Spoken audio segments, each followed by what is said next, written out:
Selamlar, nasılsınız? Dilerim ki iyisinizdir. 5 Mayıs 2025 günü Hıdrellez'i yaşayacağımız 6 Mayıs'ta sonlanabilecek yüklü bir enerjiyle ve ben de işaret destemle sizinle, evet bakalım burada benimle denk gelen güzel arkadaşlarım neyi duymalı? Hangi alanına cevap arıyordu? Oraya gelsin de. Wow, süper, tamamlanma, ne desem. 37 numaralı kartım çiçekler ve armağanlardan bahsetti. Çiçekler yaratıcının sanat ve nezaketini yansıtır, iyileştirir.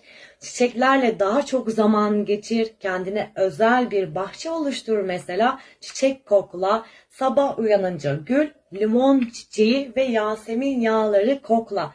Sana sunulan armağanları nezaketle kucakla ve şükret.